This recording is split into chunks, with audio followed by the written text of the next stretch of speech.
경기도의회가 제2차 재난기본소득을 경기도에 공식 제안했다는 소식 전해드린 바 있는데요. 구체적인 계획 궁금하실 겁니다. 장현국 경기도의회 의장과 연결해서 관련된 이야기 나눠보죠. 의장님 안녕하십니까? 네, 안녕하세요. 반갑습니다. 2차 재난기본소득 보편 지급을 제안하셨습니다. 그 이유 알려주시지요? 코로나19가 해를 넘겨 이제 1년째 지속되다 보니 도민들께 힘들고 지쳐서 새 계획을 꿈도 못 꾸는 상황이에요. 일반 방역 활동만큼이나 중요한 게 심리적 방역이라고 봅니다.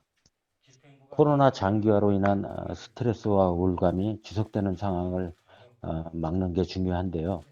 그런 의미에서 실질적 경기 부양책이 필요하다고 판단했습니다. 네, 지난해 1차 지급 때에 이 경제 효과에 대한 이야기나 분석들이 많지 않았습니까? 어떻게 돌아보고 계시죠? 재난기본소득의 효과는 연구기관별로 이견은 있지만 경기 부양을 하는 데 있어서 실효성 있는 정책이었다고 생각합니다. 경기도 분석 자료를 보면 도민 1인에게 10만 원을 지급했을 때 최대 18만 5천 원 정도를 소비한 것으로 나타났습니다.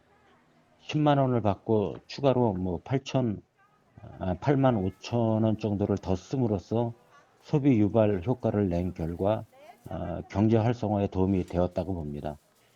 특히 이 소비액의 절반 가까이가 연매출 3억 미만의 소규모 가맹점에서 사용됐다는 점에서 의미가 있습니다. 분명히 효과가 있었다는 설명이세요. 자, 그렇다면 2차 재난기본소득이 지급이 된다면 지원액은 얼마나 또 시기는 언제가 될지도 궁금합니다. 예산 집행 시기를 미리 정해두기보다는 확진자 증감 현황을 철저히 분석하고 가장 안전하고 효과적으로 지급할 수 있는 시기를 결정해야 한다고 봅니다. 그리고 지원 규모의 경우 작년 4월 지급된 1차 재난기본소득 수준을 전 도민의 대상으로 지급하는 방안을 제안했습니다. 1차 당시 지원 금액이 1인 10만 원 수준이긴 하지만 명확한 지급 금액과 수단에 대해서는 경기도가 가용 예산의 범위를 잘 살펴보고 나서 결정해야 할 사안이라고 생각합니다. 네, 당연히 재원 마련이 중요하겠죠. 문제 없을까요? 1차 때 규모로 이번 재난기본소득을 지급하게 되면 약 총 1조 4천억 정도가 소요될 전망인데요. 경기도 운용기금을 잘 활용하면 지방채 발행 없이도 정책을 시행할 수 있을 것으로 보입니다. 물론 추가 검토가 필요합니다. 지금 말씀드리는 내용은 이번 제안을 위해서 내부 검토가 집행부 예산 부서 보고를 바탕으로 한 추정 소요액이고요. 경기도는 재정에 부담을 주지 않는 방향으로 추경 예산안을 편성하고 추진 계획을 꼼꼼하게 수립해서 의회와 협의해 나가면 될 것으로 판단됩니다.